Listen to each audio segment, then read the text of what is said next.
Sherlock Holmes, The Boscombe Valley Mystery. We were seated at breakfast one morning, my wife and I, when the maid brought in a telegram. It was from Sherlock Holmes and ran in this way. "Have you a couple of days to spare? Have just been wired for from the west of England in connection with Boscombe Valley tragedy.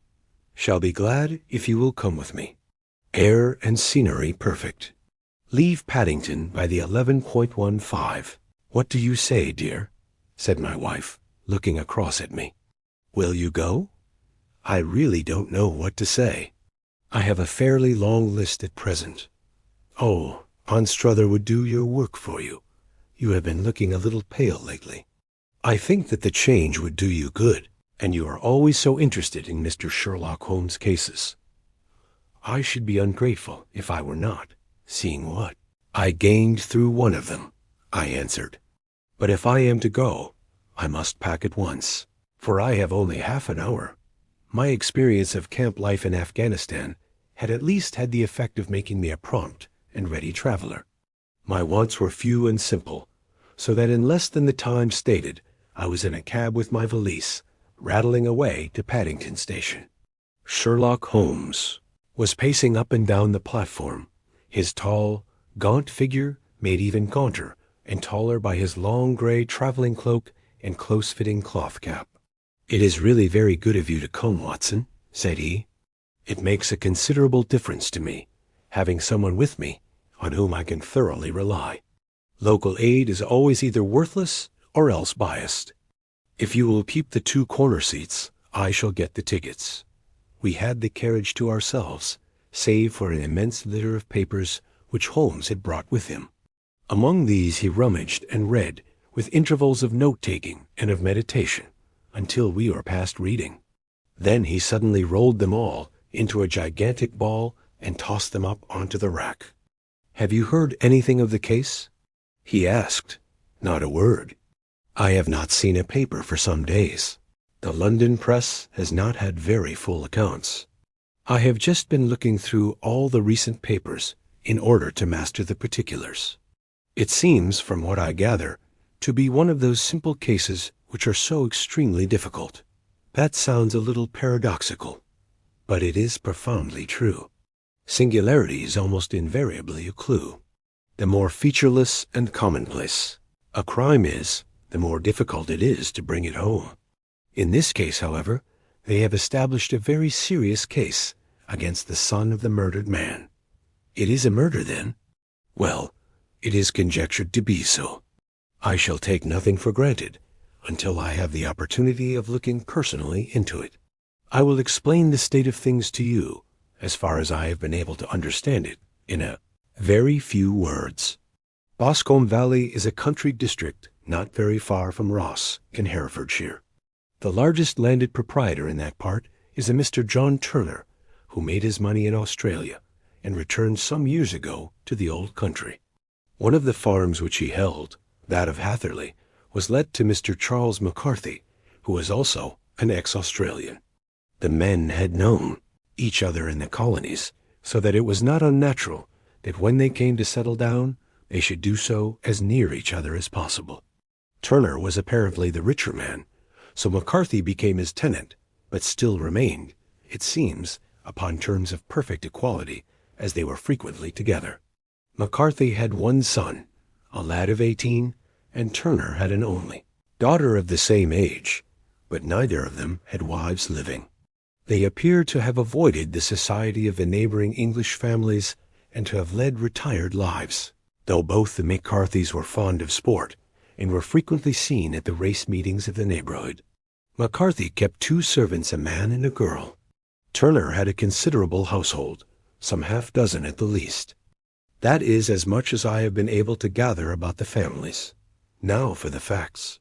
On June 3rd, that is, on Monday last, McCarthy left his house at Hatherley about 3 in the afternoon and walked down to the Boscombe Pool, which is a small lake formed by the spreading out of the stream which runs down the Boscombe Valley. He had been out with his serving man in the morning at Ross, and he had told the man that he must hurry, as he had an appointment of importance to keep at 3. From that appointment he never came back alive. From Hatherley Farmhouse to the Boscombe Pool is 1/4 of a mile, and 2 people saw him as he passed over this ground.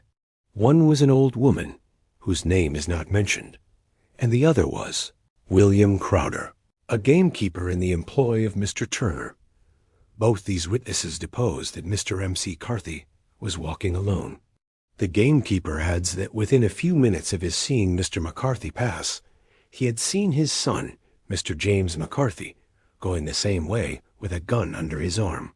To the best of his belief, the father was actually in sight at the time, and the son was following him.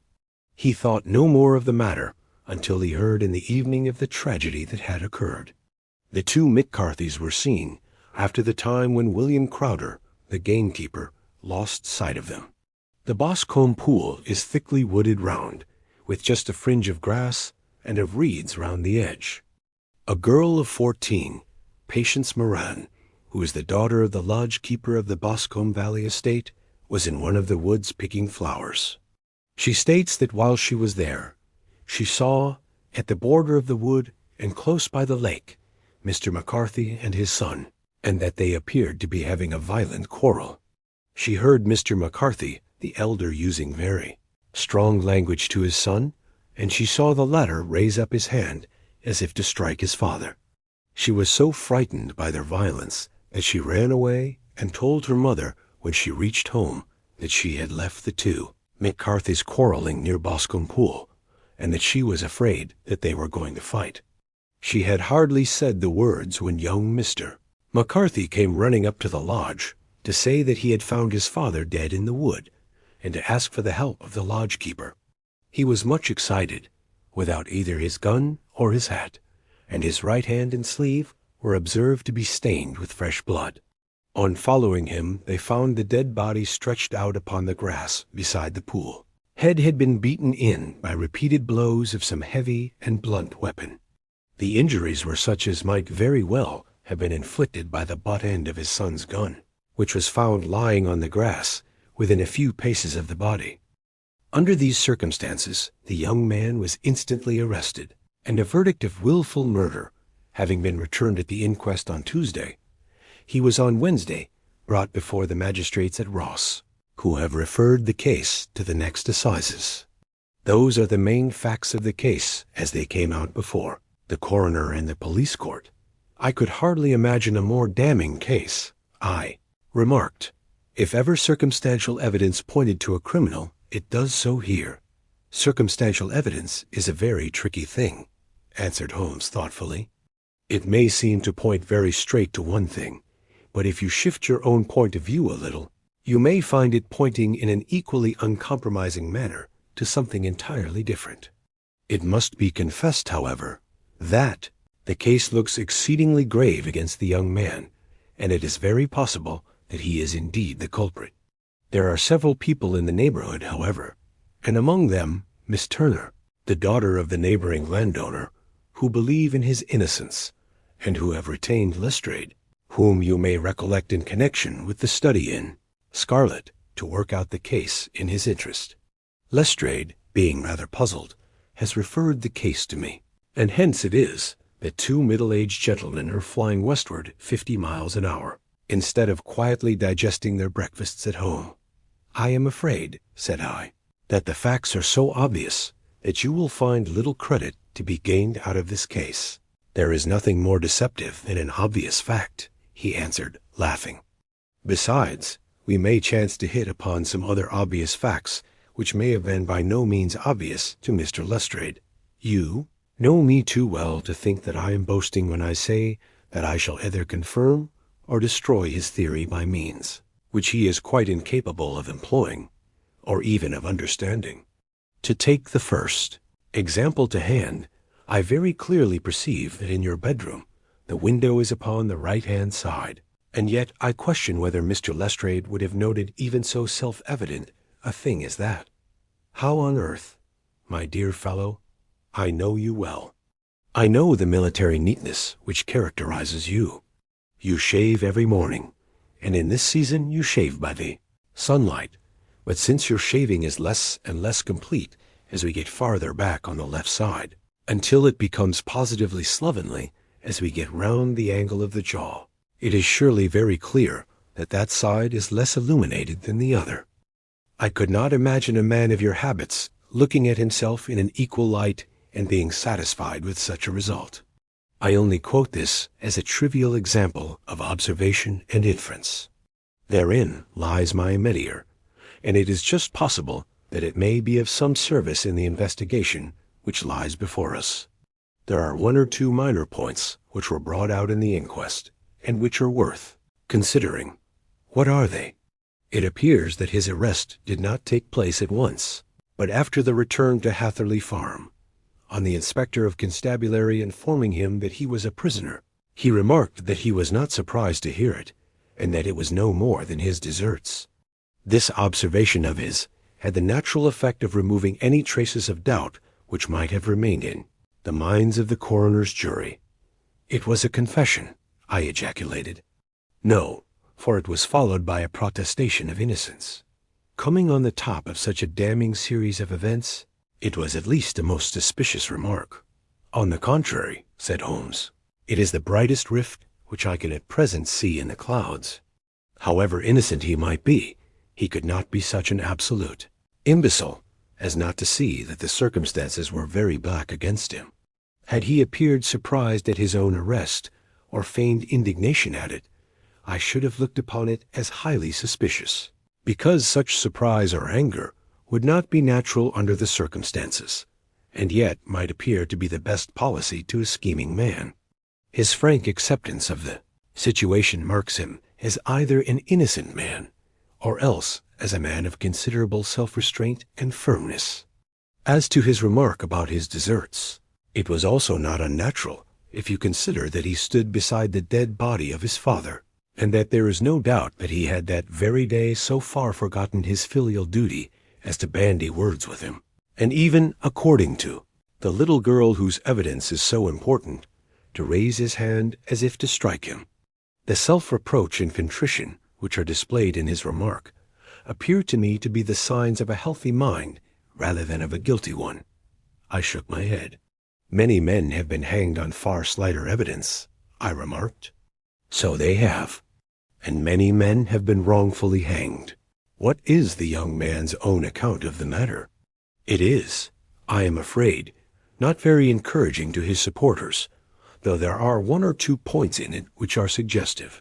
You will find it here, and may read it for yourself." He picked out from his bundle a copy of the local Herefordshire paper, and having turned down the sheet, he pointed out the paragraph in which the unfortunate young man had given his own statement of what had occurred.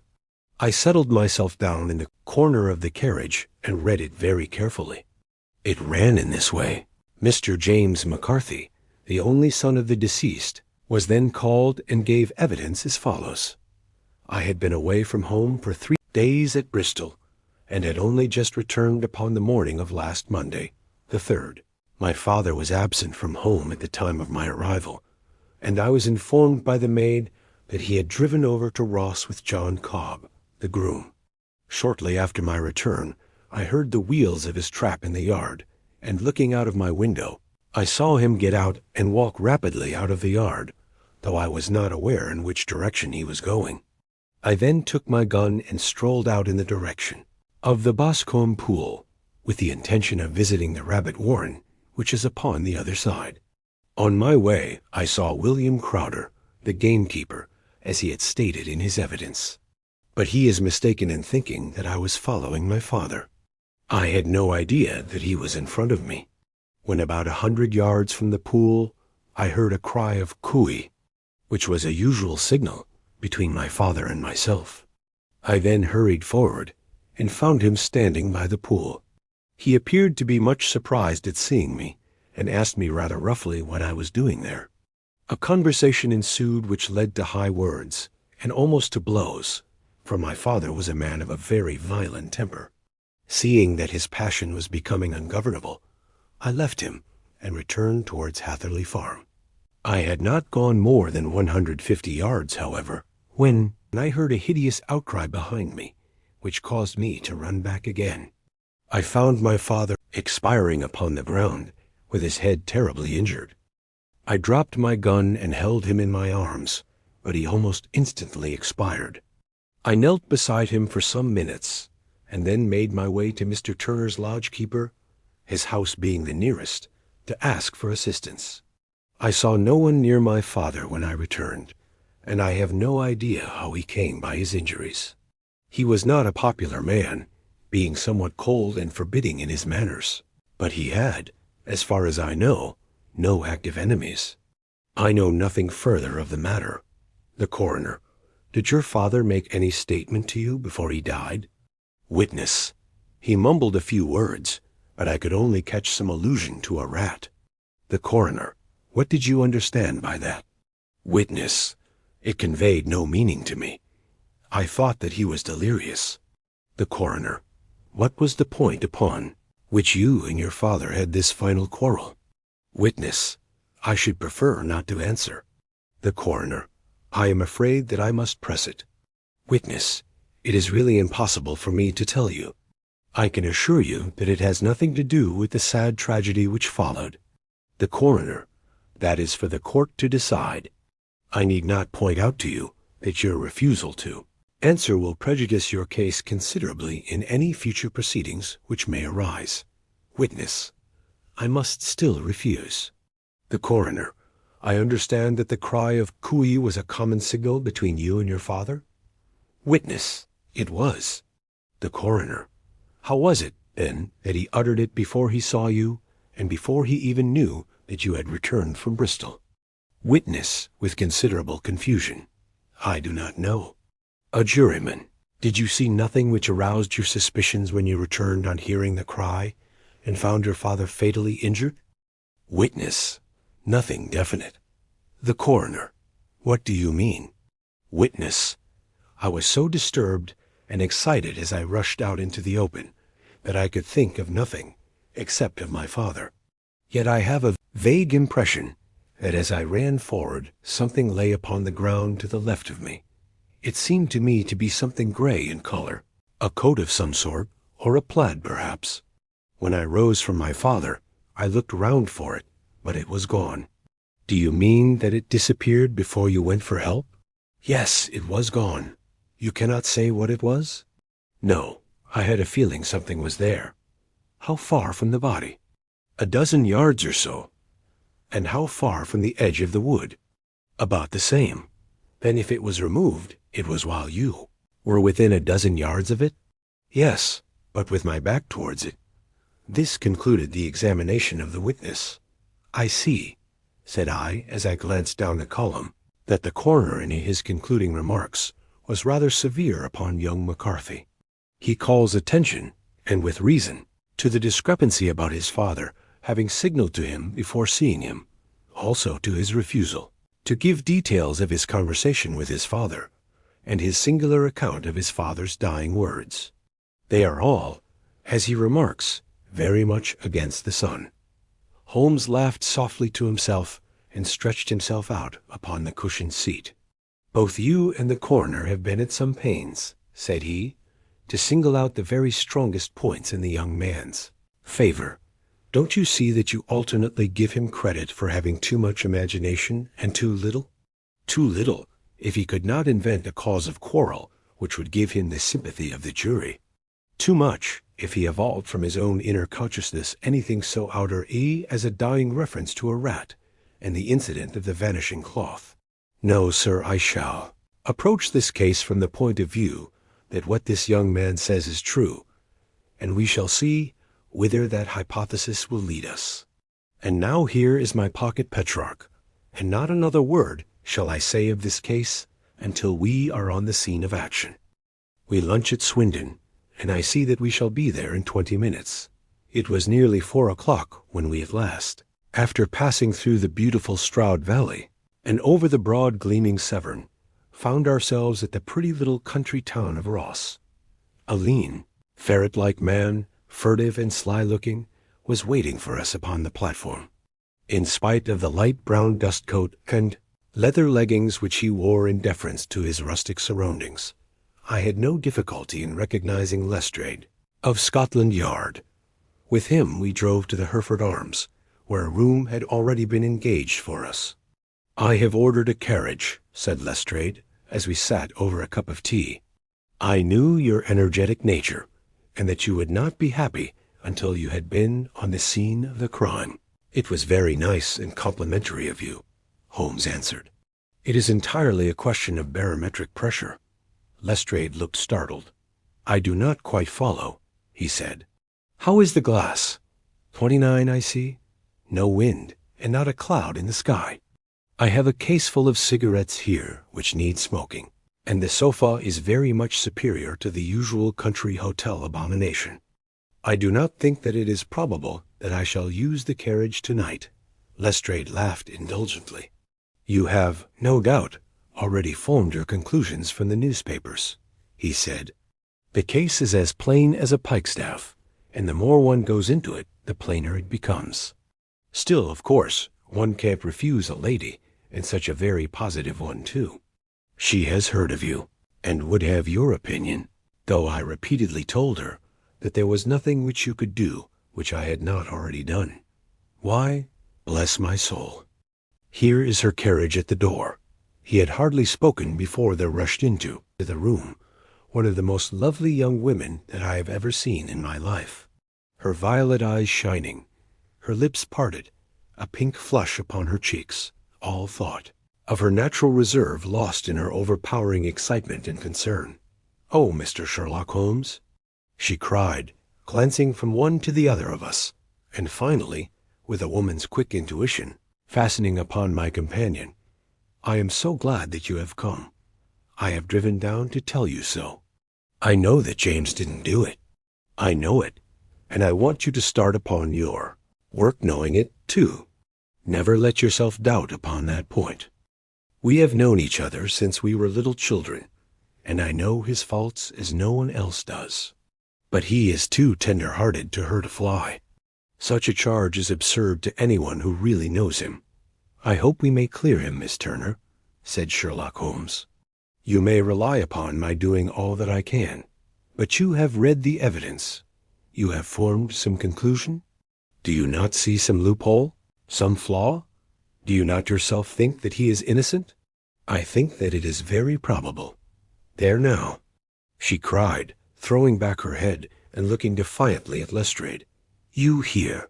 "He gives me hopes." Lestrade shrugged his shoulders. "I am afraid that my colleague has been a little quick in forming his never-did-it. And about his quarrel with his father, conclusions," he said. "But he is right. Oh, I know that he is right. James never did it. And about his quarrel with his father, I am sure that the reason why he would not speak about it to the coroner was because I was concerned in it." "In what way?" asked Holmes. "It is no time for me to hide anything. James and his father had many disagreements about me. Mr. M.C. Carthy was very anxious that there should be a marriage between us. James and I have always loved each other as brother and sister. But of course he is young, and has seen very little of life yet, and well, he naturally did not wish to do anything like that yet. So there were quarrels, and this, I am sure, was one of them." "And your father?" asked Holmes. "Was he in favor of such a union?" "No, he was averse to it also. No one but Mr. McCarthy was in favor of it." A quick blush passed over her fresh young face as Holmes shot one of his keen, questioning glances at her. "Thank you for this information," said he. "May I see your father if I call tomorrow?" "I am afraid the doctor won't allow it." "The doctor?" "Yes, have you not heard? Poor father has never been strong for years back, but this has broken him down completely. He has taken to his bed, and Dr. Willows says that he is a wreck, and that his nervous system is shattered. Mr. McCarthy was the only man alive who had known Dad in the old days in Victoria." "Ha! In Victoria? That is important." "Yes, at the mines." "Quite so. At the gold mines, where, as I understand, Mr. Turner made his money." "Yes, certainly." "Thank you, Miss Turner. You have been of material assistance to me. You will tell me if you have any news tomorrow. No doubt you will go to the prison to see James." Oh, if you do, Mr. Holmes, do tell him that I know him to be innocent. I will, Miss Turner. I must go home now, for Dad is very ill, and he misses me, so if I leave him. Goodbye, and God help you in your undertaking. She hurried from the room as impulsively as she had entered, and we heard the wheels of her carriage rattle off down the street. I am ashamed of you, Holmes, said Lestrade with dignity after a few minutes' silence. Why should you raise up hopes which you are bound to disappoint? I am not over-tender of heart, but I call it cruel. I think that I see my way to clearing James M.C. Carthy, said Holmes. Have you an order to see him in prison? Yes, but only for you and me. Then I shall reconsider my resolution about going out. We have still time to take a train to Hereford and see him tonight? Ample. Then let us do so. Watson, I fear that you will find it very slow, but I shall only be away a couple of hours. I walked down to the station with them, and then wandered through the streets of the little town, finally returning to the hotel, where I lay upon the sofa and tried to interest myself in a yellow-backed novel. The puny plot of the story was so thin, however, when compared to the deep mystery through which we were groping, and I found my attention wander so continually from the action to the fact that I at last flung it across the room and gave myself up entirely to a consideration of the events of the day. Supposing that this unhappy young man's story were absolutely true, then what hellish thing, what absolutely unforeseen and extraordinary calamity could have occurred between the time when he parted from his father and the moment when, drawn back by his screams, he rushed into the glade? It was something terrible and deadly. What could it be? Might not the nature of the injuries reveal something to my medical instincts? I rang the bell and called for the weekly county paper, which contained a verbatim account of the inquest. In the surgeon's deposition, it was stated that the posterior third of the left parietal bone and the left half of the occipital bone had been shattered by a heavy blow from a blunt weapon. I marked the spot upon my own head. Clearly such a blow must have been struck from behind. That was to some extent in favor of the accused, as when seen quarreling, he was face to face with his father. Still, it did not go for very much, for the older man might have turned his back before the blow fell. Still, it might be worth while to call Holmes' attention to it. Then there was the peculiar dying reference to a rat. What could that mean? It could not be delirium. A man dying from a sudden blow does not commonly become delirious. No, it was more likely to be an attempt to explain how he met his fate. But what could it indicate? I cudgeled my brains to find some possible explanation. And then the incident of the gray cloth seen by young McCarthy. If that were true, the murderer must have dropped some part of his dress, presumably his overcoat, in his flight, and must have had the hardihood to return, and to carry it away at the instant when the son was kneeling with his back turned not a dozen paces off. What a tissue of mysteries and improbabilities the whole thing was! I did not wonder at Lestrade's opinion, and yet I had so much faith in Sherlock Holmes' insight that I could not lose hope as long as every fresh fact seemed to strengthen his conviction of young McCarthy's innocence. It was late before Sherlock Holmes returned. He came back alone, for Lestrade was staying in lodgings in the town. "The glass still keeps very high," he remarked as he sat down. "It is of importance that it should not rain before we are able to go over the ground. On the other hand, a man should be at his very best and keenest for such nice work as that, and I did not wish to do it when fagged by a long journey. I have seen young McCarthy, and what did you learn from him? Nothing. Could he throw no light? None at all. I was inclined to think at one time that he knew who had done it and was screening him or her, but I am convinced now that he is as puzzled as everyone else. He is not a very quick-witted youth, though comely to look at, and I should think, sound at heart. I cannot admire his taste," I remarked. "If it is, indeed, a fact that he was averse to a marriage with so charming a young lady as this Miss Turner. Ah, thereby hangs a rather painful tale. This fellow is madly, insanely in love with her, but some 2 years ago, when he was only a lad, and before he really knew her, for she had been away 5 years at a boarding school. What does the idiot do but get into the clutches of a barmaid in Bristol and marry her at a registry office? No one knows a word of the matter, but you could imagine how maddening it must be to him to be upbraided for not doing what he would give his very eyes to do, but what he knows to be absolutely impossible. It was sheer frenzy of this sort which made him throw his hands up into the air when his father, at their last interview, was goading him on to propose to Miss Turner. On the other hand, he had no means of supporting himself, and his father, who was by all accounts a very hard man, would have thrown him over utterly had he known the truth. It was with his barmaid wife that he had spent the last 3 days in Bristol, and his father did not know where he was. Mark that point. It is of importance. Good has come out of evil, however, for the barmaid, finding from the papers that he is in serious trouble and likely to be hanged, has thrown him over utterly, and has written to him to say that she has a husband already in the Bermuda dockyard, so that there is really no tie between them. I think that that bit of news has consoled young McCarthy for all that he has suffered. But if he is innocent, who has done it? Ah, who? I would call your attention very particularly to 2 points.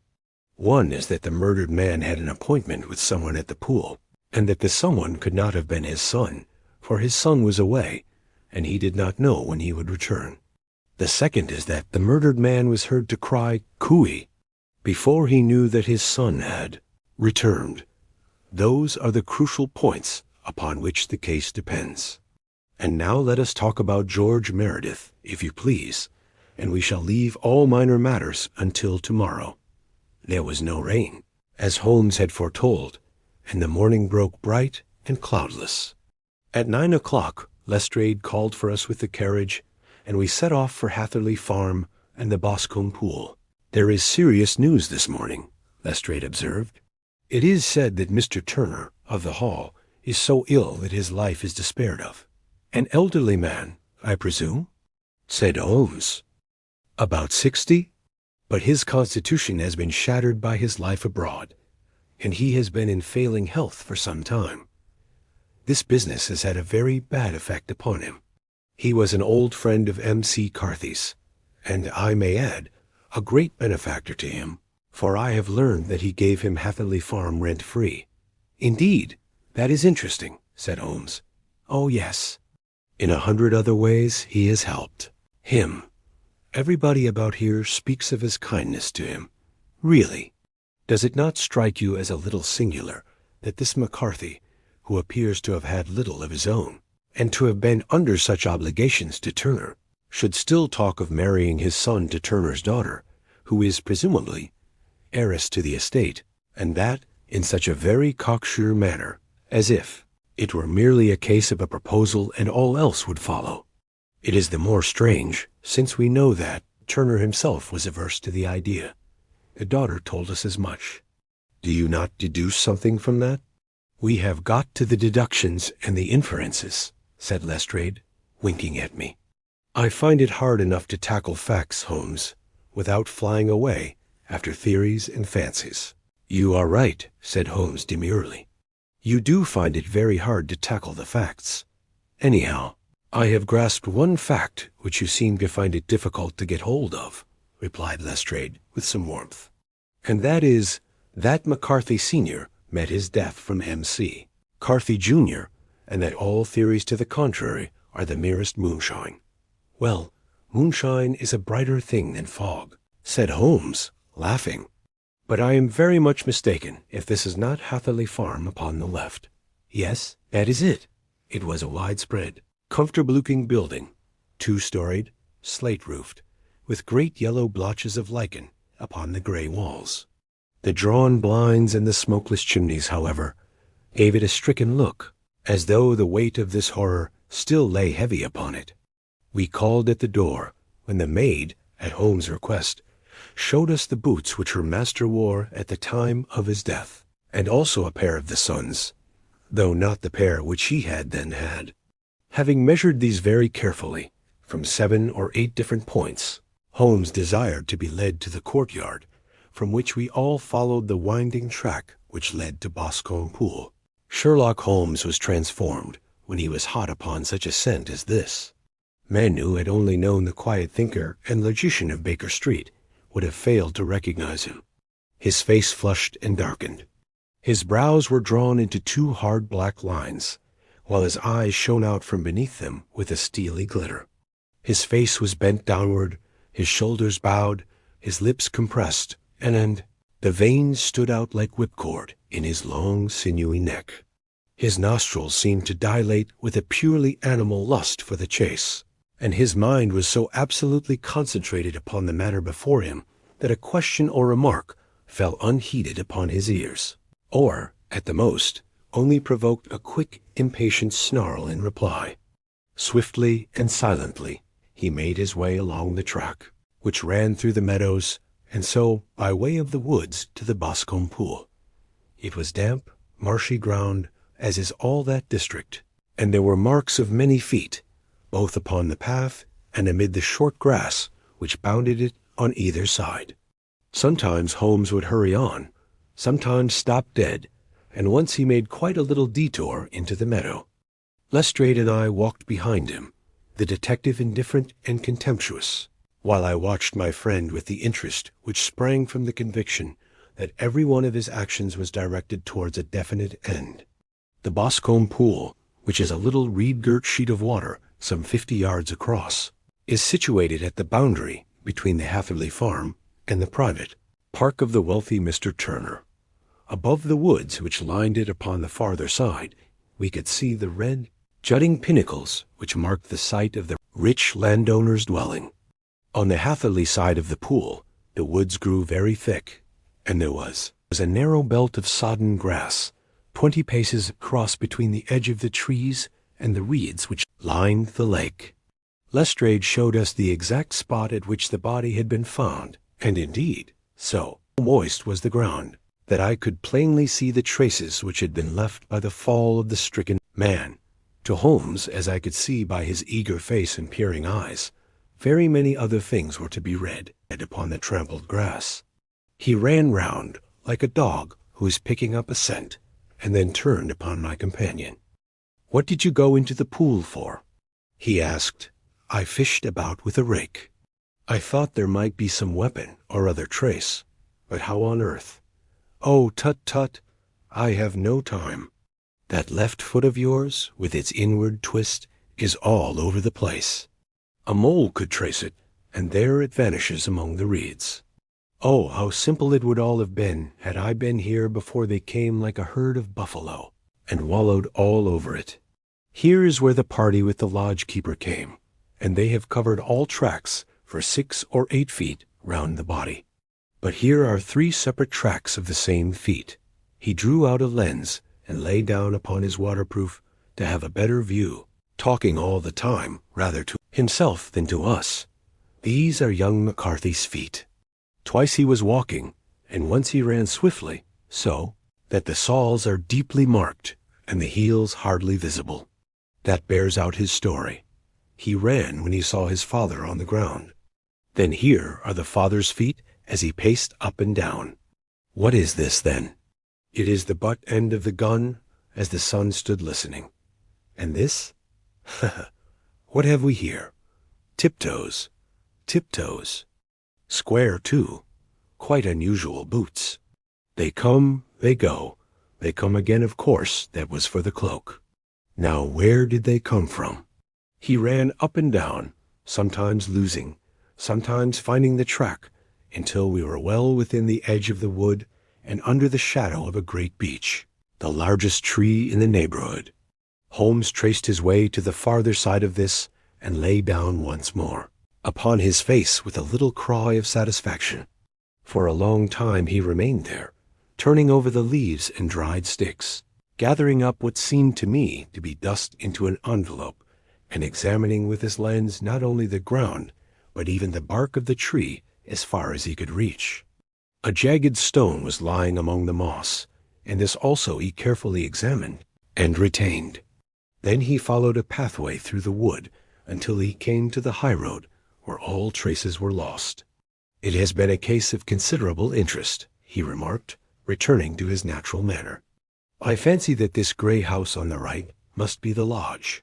I think that I will go in and have a word with Moran, and perhaps write a little note. Having done that, we may drive back to our luncheon. You may walk to the cab, and I shall be with you presently." It was about 10 minutes before we regained our cab and drove back into Ross, Holmes still carrying with him the stone which he had picked up in the wood. "This may interest you, Lestrade," he remarked, holding it out. "The murder was done with it. I see no marks. There are none." "How do you know, then?" "The grass was growing under it. It had only lain there a few days. There was no sign of a place whence it had been taken. It corresponds with the injuries. There is no sign of any other weapon. And the murderer is a tall man, left-handed, limps with the right leg, wears thick-soled shooting boots and a gray cloak, smokes Indian cigars, uses a cigar holder, and carries a blunt penknife in his pocket. There are several other indications, but these may be enough to aid us in our search." Lestrade laughed. "I am afraid that I am still a skeptic," he said. "Theories are all very well, but we have to deal with a hard-headed British jury." "Nous verrons," answered Holmes calmly. "You work your own method, and I shall work mine. I shall be busy this afternoon, and shall probably return to London by the evening train." "And leave your case unfinished?" "No, finished. But the mystery, it is solved. Who is the criminal, then?" "The gentleman I describe? But who is he? Surely it would not be difficult to find out. This is not such a populous neighborhood." Lestrade shrugged his shoulders. "I am a practical man," he said, "and I really cannot undertake to go about the country looking for a left-handed gentleman with a game leg. I should become the laughing-stock of Scotland Yard." "All right," said Holmes quietly. "I have given you the chance. Here are your lodgings. Goodbye. I shall drop you a line before I leave." Having left Lestrade at his rooms, we drove to our hotel, where we found lunch upon the table. Holmes was silent and buried in thought with a pained expression upon his face, as one who finds himself in a perplexing position. "Look here, Watson," he said when the cloth was cleared. "Just sit down in this chair and let me preach to you for a little. I don't know quite what to do, and I should value your advice.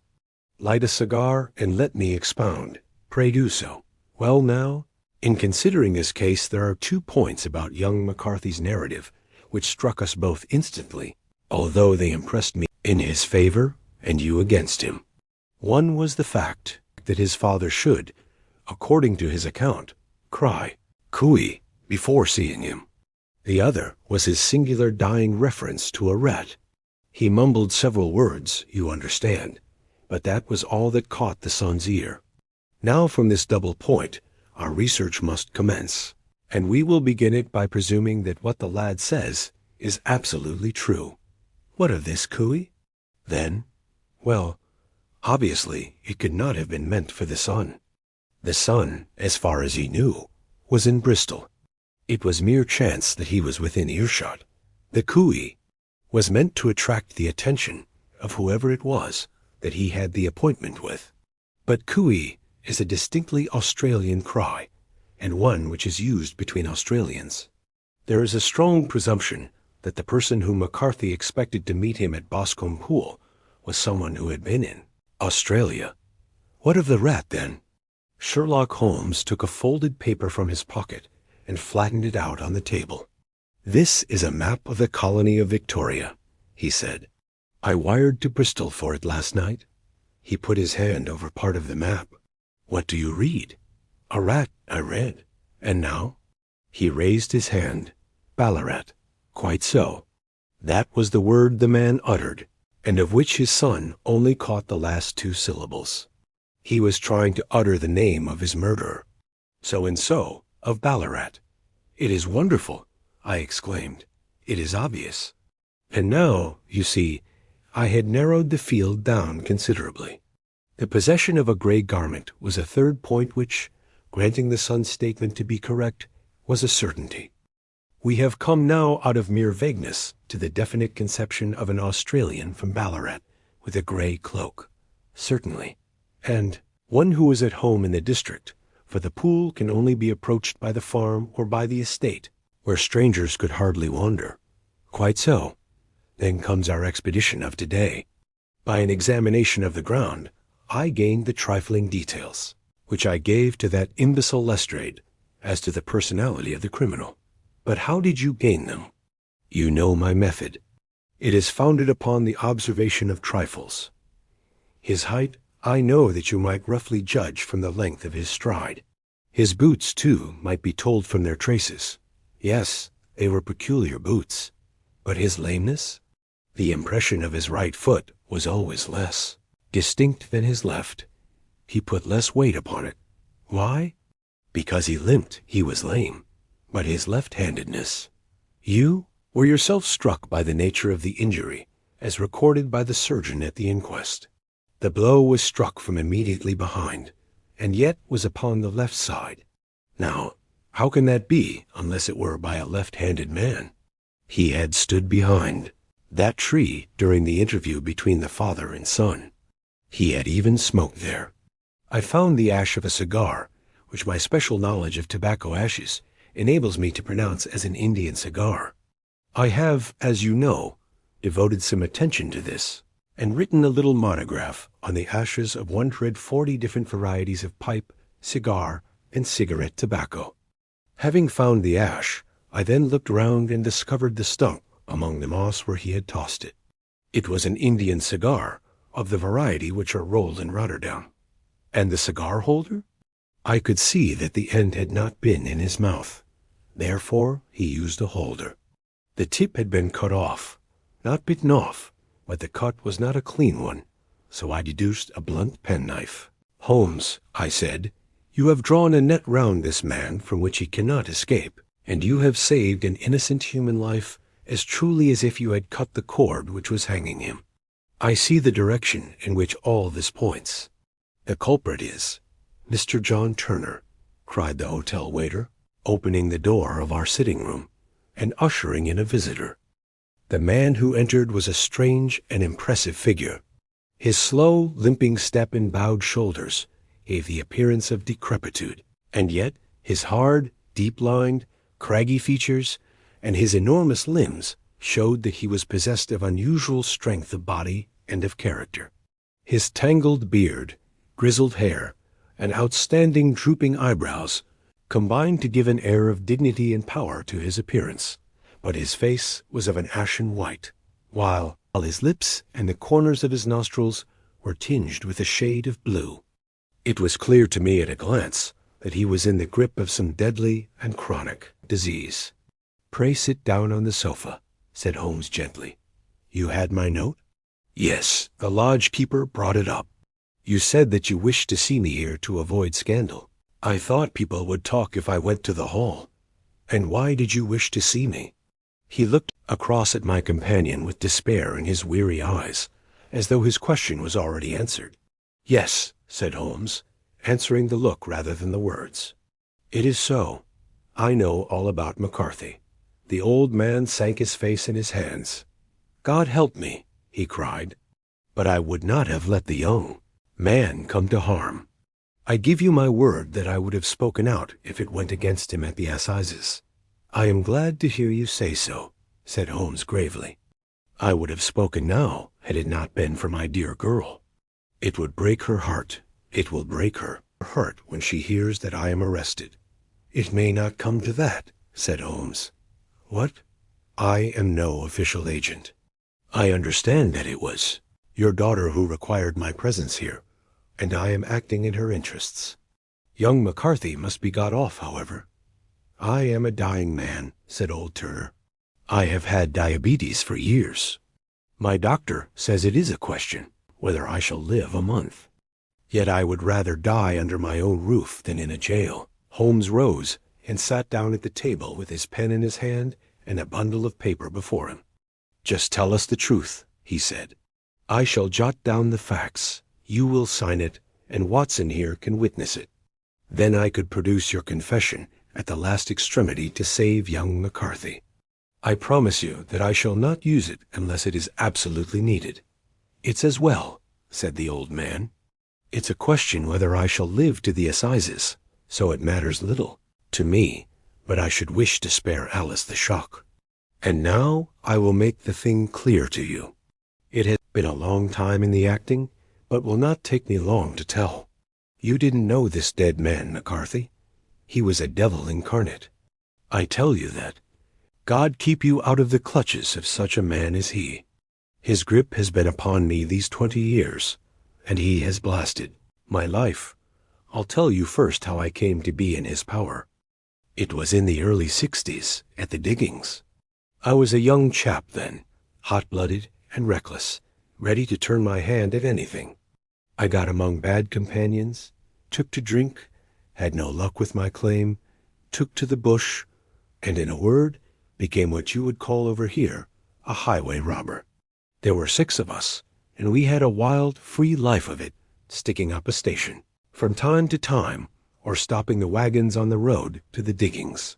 Black Jack of Ballarat was the name I went under, and our party is still remembered in the colony as the Ballarat Gang. One day, a gold convoy came down from Ballarat to Melbourne, and we lay in wait for it and attacked it. There were 6 troopers and 6 of us, so it was a close thing, but we emptied 4 of their saddles at the first volley.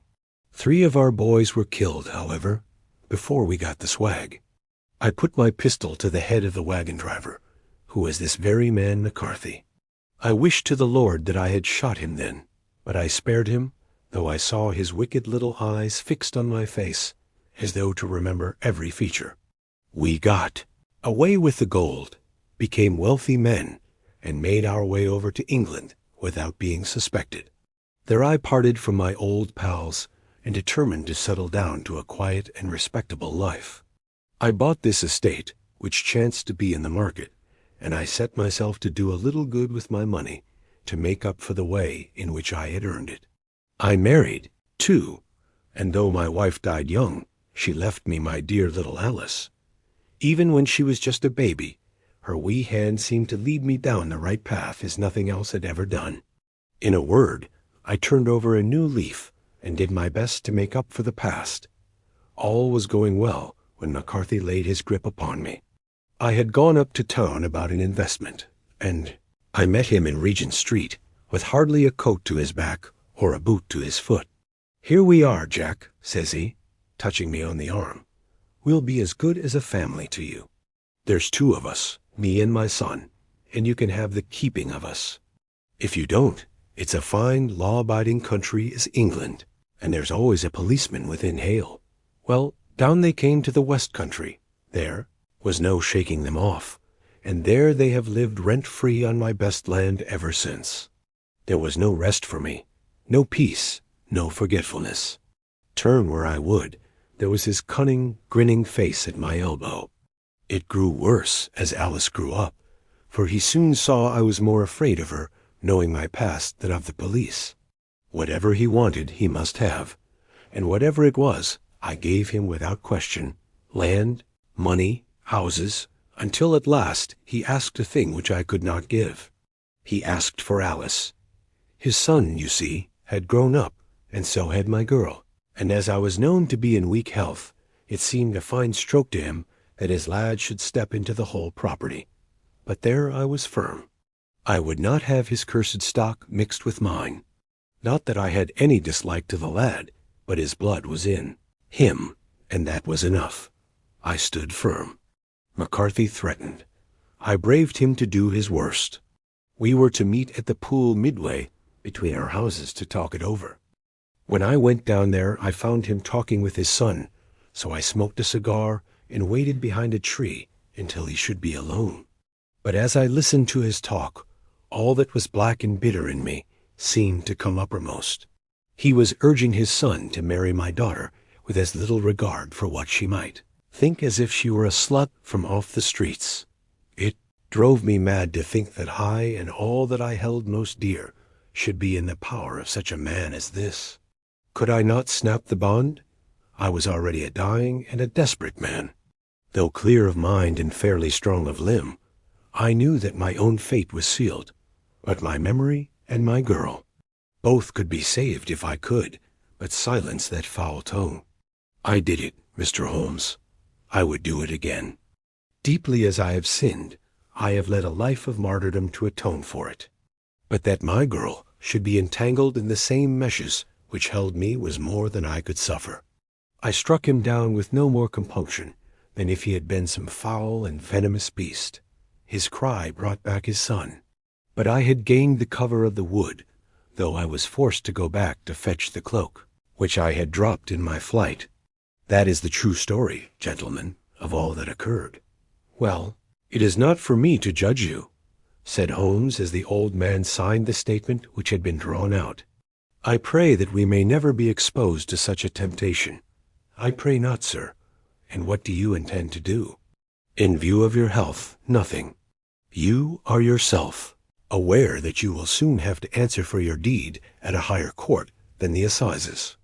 I will keep your confession, and if McCarthy is condemned, I shall be forced to use it. If not, it shall never be seen by mortal eye. And your secret, whether you be alive or dead, shall be safe with us.